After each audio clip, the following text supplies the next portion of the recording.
Hi, I'm Cautex, and this is the first video in what will be a recurring series where I will be discussing the current state of the Warrior DPS meta, and also any new developments in Warrior Theorycrafting. New episodes will be released whenever there's a sufficient amount of new developments to discuss, which at current rates will likely be every 1 to 2 weeks. Now with that out of the way, let's get started.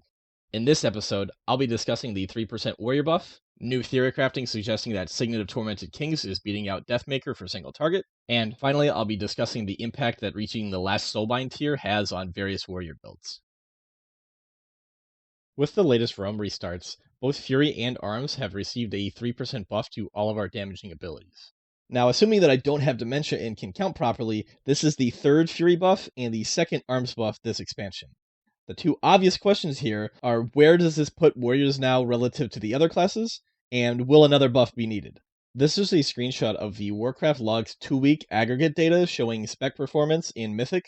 Now this screenshot was taken before NA guilds had a chance to raid with the buffs, and as you can see, Fury is in the middle of the pack and was ranked 13th, while Arms was ranked 21st.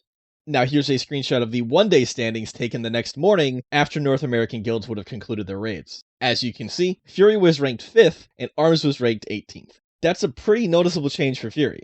Though, as more guilds do their Mythic runs for the week, I suspect that other classes will pull ahead of Fury based on what's available now. I kind of expect that Fury is going to end up still within the top 1/3 of the spec rankings after the dust is settled for the week. What's interesting to me is that while the buff had a noticeable effect on warriors doing Mythic raids, Heroic has seen basically no change to the relative performance of either spec, though it has brought Fury and Arms more in line with sub-rogues and Ret Paladins. Based on this, I don't really expect Fury to get a buff for a while, if at all. Now, Arms could probably use a small little buff, but Blizzard is likely to be very hesitant about doing this because it would make Arms even stronger in PvP. This development comes from the de facto Warrior Theorycrafting king, Arkham by way of the Skyhold Discord server where he posted his findings regarding using Signet of Tormented Kings on single target fights as Fury. It's been known for a little while now that Signet is incredibly strong in AoE situations, but it's always been assumed that Deathmaker is the better single target legendary. It now appears that using a cancel or macro to get out of Bladestorm early in order to use Rampage or Condemn is better than Deathmaker.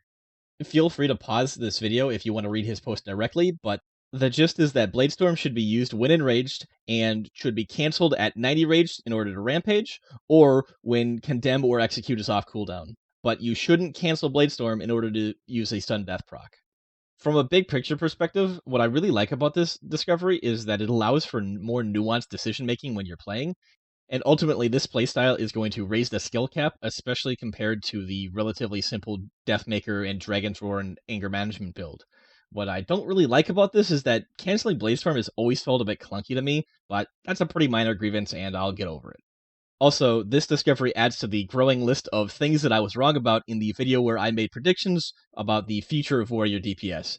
In it, I said that I didn't think Signet would be a good single target legendary to use if we could equip a second legendary, and of course now it turns out to be even better than Deathmaker is at single target.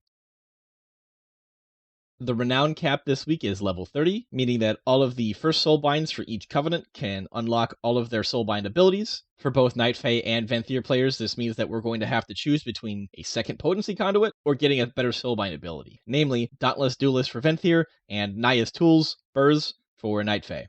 In both cases, Raidbots testing is suggesting that the best choice is to drop that second potency conduit for both Fury and Arms. Of particular interest to me, though, was the fact that doing this would mean dropping Depths of Insanity for Fury, which would reduce the strength of Anger Management. This made me wonder if running Anger Management was still the best choice, so I looked into it. And it turns out that the sims are suggesting that running Siegebreaker is slightly better than running Anger Management. However, my gut feeling is that this is a bit of a sim trap.